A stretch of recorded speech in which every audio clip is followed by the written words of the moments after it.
Until someone reminded me recently, I had completely forgotten that Ronald Reagan was once the governor of California. Now, for the folks out there who are free market purists, this maybe doesn't sound much better than California's current governor. But if you took a look at it strictly from an economic standpoint, which is how I look at most things, it's hard to argue with the idea that the prior California was far superior to the current California. Or that the California of 1980 was more capitalist and less socialist than the California of today. What the hell happened? Take a look at these election maps starting in about 1980 and running through approximately the present day. How did California go from a red, and again, my apologies, purists, objectively more free market, if far from totally free market, to a blue state and objectively less free market? How did it go from a place that symbolized both economic and personal freedom to a place that symbolizes neither? From a place that everyone wanted to go to a place that everyone wants to leave? The answer, in my opinion, can be boiled down to 5 simple words, which probably could be boiled down further to 4, but I'm going to throw in one extra. They got too damn rich.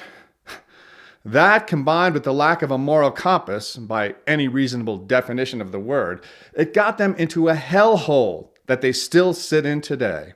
A culture of people that started out rooting for the little guy while not getting in the way of, well, the big guy, became a culture so full of hypocrisy, self-loathing, and small-mindedness that it decided the best way to implement its high-minded ideals was not to provide the freedom to succeed. It was instead, in true socialist form, to ensure the punishment of those who did.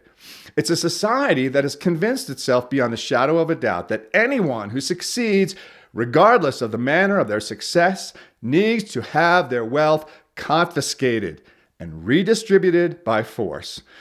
As always, the question of why these high-minded individuals can't just redistribute their own wealth goes completely unanswered. As with most leftists, charity does not begin at home. In fact, charity begins as far away from home as possible. In fact, charity, you see, is actually a sin. It doesn't really count if it's given voluntarily. To really be meaningful, it must be extracted effectively at gunpoint. I kid you not. This is what they think, or at least what they say. My brother, a former Bay Area resident who has since wisely moved himself and his family to the great state of Texas, recounts a meeting he was participating in Silicon Valley sometime in the 2010s. As a free market thinker in a restricted market state, you can imagine he had to bite his tongue more often than once in order to avoid nearly daily conflicts with his coworkers. But one day he was sitting in a meeting, listening to his boss explain the virtues of socialism, and he just couldn't take it anymore.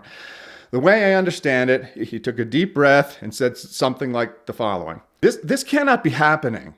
We cannot be having a conversation supporting socialism while we are sitting here in the midst of a society that was literally built from the ground up by free market capitalism.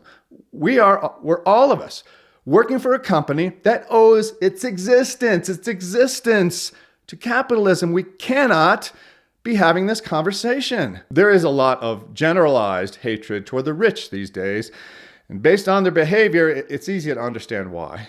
In California, as in many other parts of the country and the world, when people get to a certain level of financial wealth, many of them seem to lose their minds.